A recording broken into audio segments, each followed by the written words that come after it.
Prezados, hoje nós não vamos falar de coisas ruins que podem acontecer com a democracia.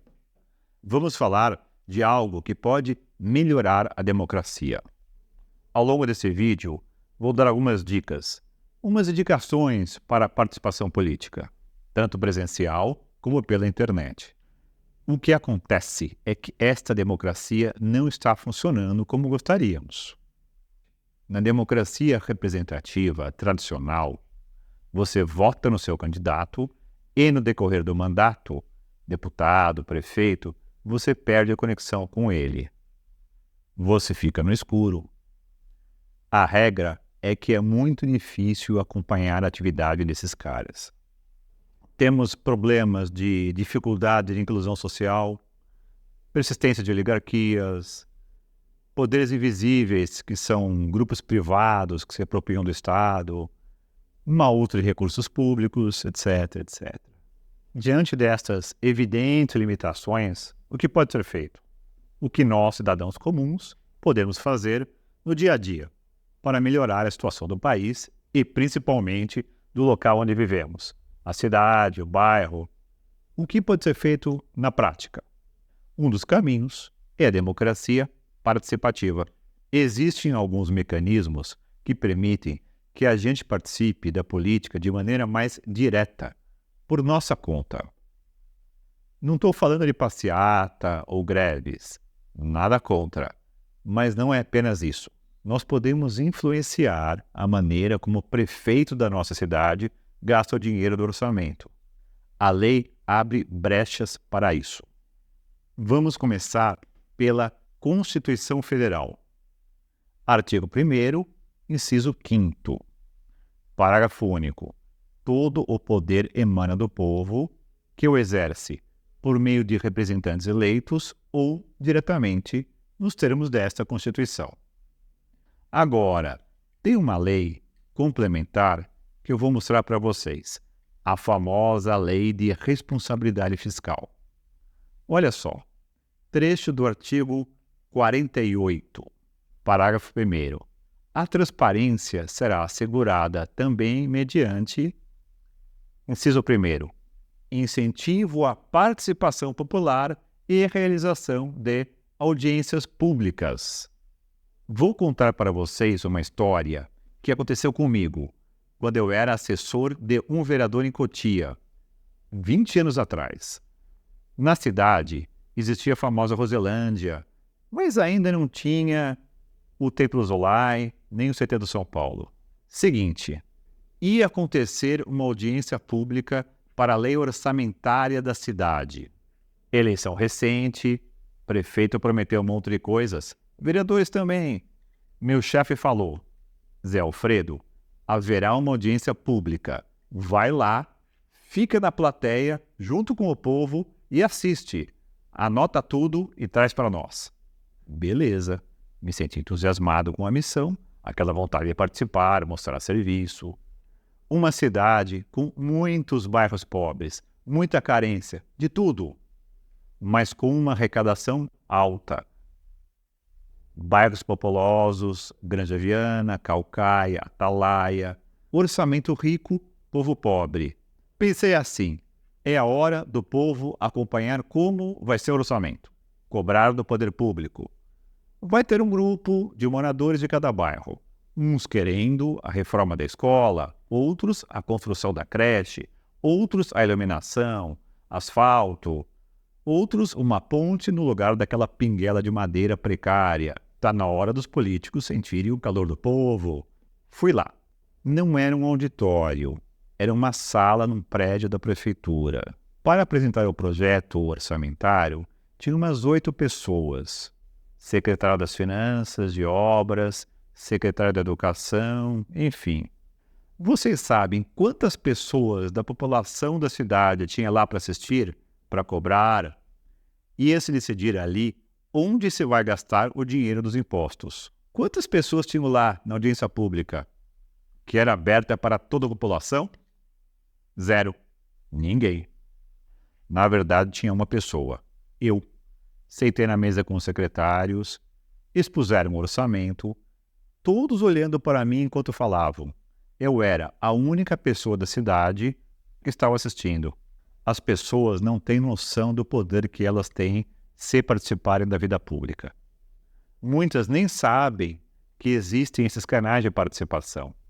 No Brasil, os municípios administram uma fatia bastante importante do que é arrecadado em impostos.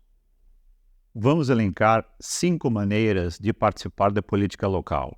Ao final, alguns conceitos bem simples, porém importantes, para quem quer participar da política, por exemplo, o capital social.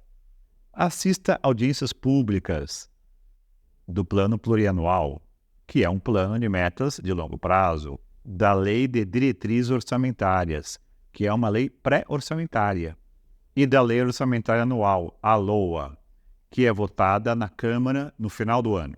É a mais importante. É uma lei que prevê a arrecadação de impostos do ano seguinte e autoriza o prefeito a gastar esses recursos em áreas específicas, determinadas no próprio orçamento. É uma lei que tem data para nascer e para morrer. Nasce 1º de janeiro e morre 31 de dezembro, todo ano. Orçamento participativo. Se a sua cidade tiver, melhor ainda, você vai nas assembleias do seu bairro. Esse mecanismo merece uma atenção especial. Ele delega parte das decisões para a população da cidade. Temos também os conselhos gestores de educação, saúde, segurança, etc. Existem em todas as cidades. Procure se informar quando eles se reúnem e qual tema que eles vão deliberar. Sociedade Amigos de Bairro. Sociedades atuantes, participativas, geralmente conseguem muita coisa. A verdade é que o político acaba respeitando mais o povo quando ele está organizado. Ah, mas não tem no bairro. Ou está meio parada. Cria uma. Chama teus vizinhos para uma reunião. Em vez de ficar brigando com teu vizinho porque ele vai votar num candidato que você não gosta. Internet. Algumas prefeituras já disponibilizaram no seu próprio site um espaço para os moradores fazerem sugestões para o orçamento da cidade. No ano passado, em Cotia, um morador da cidade pôde enviar sugestões através do site da prefeitura. Não é orçamento participativo propriamente dito, mas é um canal. Tem um aplicativo que eu particularmente acho muito bacana. É o Colab. Por ele você pode registrar ocorrências e sugestões para que os responsáveis possam solucionar os problemas da sua cidade.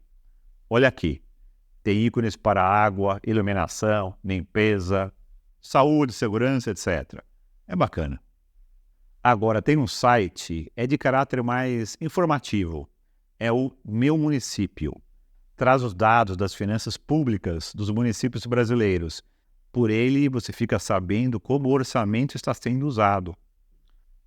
Já na entrada, você tem população, PIB per capita, orçamento anual. Aí você entra, por exemplo, na aba Eficiência. Temos aqui número de escolas municipais, número de alunos, gasto médio por alunos, média do IDEB, etc. E a gente pode participar também através de partidos políticos. Aí, neste caso, um mecanismo mais próximo da democracia representativa, que com todas as suas limitações ainda é importante.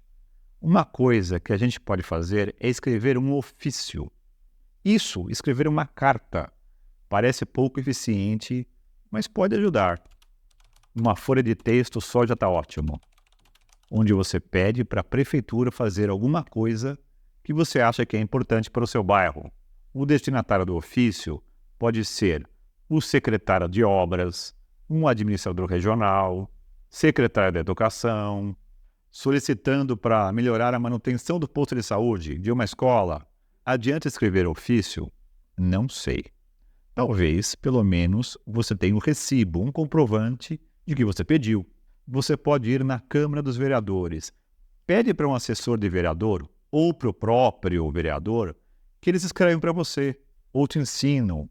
Eles geralmente gostam de fazer isso. Lógico, estão criando um vínculo com o eleitor. a não ser que o político seja muito otário para não querer te ajudar. Geralmente não são.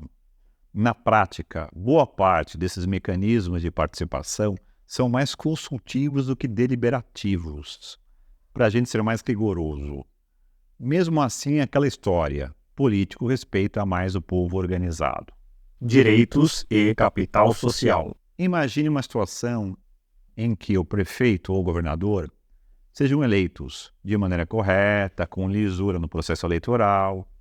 Imagine também que o prefeito chegue às 8 horas da manhã para trabalhar e faça as coisas de maneira correta. Faça a licitação para construir uma ponte, desde a lei, tudo direitinho. Mesmo assim, pode acontecer de, nessa cidade, terem famílias que passem fome, que não têm uma vida digna, não têm habitação adequada, acesso à saúde, educação, etc. Enfim, a sociedade é imperfeita, a democracia é imperfeita. Por isso, o conceito de direitos. Ele deve ir além de uma mera questão jurídica, de cumprimento da lei, etc. Não é à toa que existem algumas declarações de direitos. A mais famosa é a Declaração Universal dos Direitos Humanos, de 1948, da qual o Brasil, inclusive, é signatário. Direitos humanos, entendido aqui como normas que reconhecem a dignidade das pessoas. Por que a necessidade de uma Carta de Direitos? Quando a gente fala em direitos, não estamos falando apenas no aspecto legal, mas também em questões sociais, políticas, de valores, etc. Enfim, votar é importante, mas não é suficiente. Ou pelo menos não tem sido suficiente para que a gente tenha acesso aos nossos direitos. O segundo item que eu gostaria de esclarecer é o conceito de capital social. Existem algumas cidades, alguns bairros, onde as pessoas têm o hábito de se associar com mais frequência. Clubes, sociedade de amigos de bairros, partido político, etc. São lugares com uma densidade associativa maior. Ou seja, são comunidades portadoras do que chamamos capital social.